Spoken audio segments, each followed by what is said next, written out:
যি সময়ত চৰকাৰে জনসাধাৰণক বিশুদ্ধ খোৱা পানী যোগানৰ বাবে জল জীৱন আঁচনিৰ দৰে অভিলাষী আঁচনি ৰূপায়ণ কৰিছে তেনে সময়তে ঢেকিয়াজুলি বিধানসভা সমষ্টিৰ অন্তৰ্গত এটা অঞ্চলৰ ৰাইজে বিশুদ্ধ খোৱা পানীৰ পৰা বঞ্চিত হ'ব লগা হৈছে।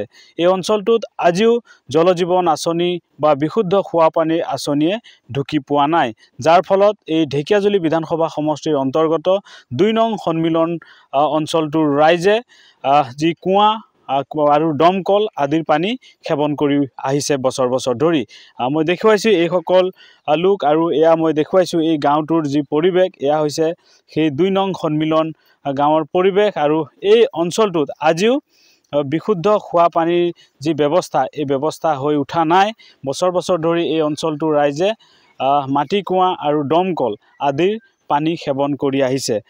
যি জল জীৱন আঁচনি এই আঁচনিও ইয়াত ঢুকি পোৱা নাই এই ২ নং সন্মিলন অঞ্চলটোত। মই কথা পাতি স্থানীয় লোকসকল আছে তেওঁলোকৰ সৈতে কি ক'বা?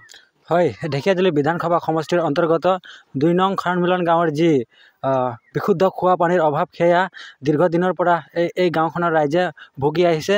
গতিকে চৰকাৰে জল জীৱনৰ দৰে অভিলাষী আঁচনি তেওঁলোকে ৰূপায়ণ কৰিছে, কিন্তু কাৰ্যত অভিলাষী আঁচনি জল জীৱন মিছন আজিলৈকে আমাৰ এই ২ নং সন্মিলন গাঁৱত ঢুকি পোৱা নাই। গতিকে আমি আহ্বান জনাব বিচাৰিছোঁ স্থানীয় বিধায়ক তথা অসম চৰকাৰৰ কেবিনেট মন্ত্ৰী অশোক সিংহল ডাঙৰীয়াক, যাতে এই গাঁওখনৰ যি বিশুদ্ধ খোৱা পানীৰ অভাৱজনিত বহুতো দীৰ্ঘদিনীয়া সমস্যা আছে, সেই সমস্যা যাতে অতি শীঘ্ৰে সমাধান কৰি দিয়ে যেন। হয়, কি ক'ব? হয়, যিহেতু আজি 2 বছৰ আগত আমাৰ এই 2 নম্বৰ সন্মিলন গাঁৱত বৰিংটো কৰাটো কৰিছে ঠিকেই, বা পাইপো দিছে, আমাৰ অঞ্চলত পাইপ দিছে। আজি 2 বছৰ হ'ল পাইপ দিয়া, আজিলৈকে পানী আমাৰ এই 2 নম্বৰ সন্মিলন গাঁৱত অহা নাই, বা দূৰত কৰিছে, কিন্তু আজিলৈকে সেইখন জল জীৱন মিছন যোনটো আপোনাৰ ৱাটাৰ ছাপ্লাই যোনটো আছে সেইটো আজিলৈকে ষ্টাৰ্টো কৰা নাই। তো এতিয়া আমাৰ প্ৰশ্ন হৈছে যে ইয়াত ঠিকাদাৰৰ কিবা গাফিলতি আছে না অন্য কিবা এটা আছে।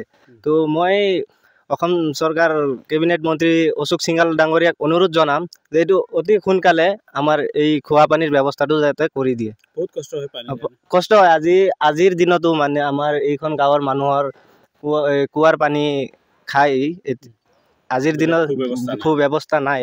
হয়, নিশ্চয়কৈ আজিৰ দিনতো আচলতে এই অঞ্চলটোৰ ৰাইজে কুঁৱাৰ পানী বা দমকলৰ পানী সেৱন কৰি আহিছে। যি চৰকাৰী যি অভিলাষী আঁচনি জল জীৱন আঁচনি আদিও ঢুকি পোৱা নাই এই অঞ্চলটোত। বিশুদ্ধ খোৱা পানীৰ অভাৱ আছে এই ঢেকিয়াজুলিৰ 2 নং সন্মিলন অঞ্চলটোত। সেয়েহে ৰাইজে দাবী জনাইছে বিভাগীয় কৰ্তৃপক্ষ আৰু স্থানীয় বিধায়ক ৰাজ্য চৰকাৰৰ কেবিনেট মন্ত্ৰী অশোক সিংহল দেৱক যে এই অঞ্চলটোত বিশুদ্ধ খোৱা পানীৰ যি আঁচনি সেই আঁচনি ক্ষিপ্ৰতাৰে ৰূপায়ণ কৰি ৰাইজক সকাহ দিবলৈ অনুৰোধ জনাইছে। আপুনি বিচৰা বাতৰি পাব কেৱল নিউজ 18 এপত। নিউজ 18 এপ ডাউনলোড কৰিবলৈ স্কেন কৰক এই QR কোড। গুগল প্লে ষ্টৰতো পাব এই নিউজ 18 এপ।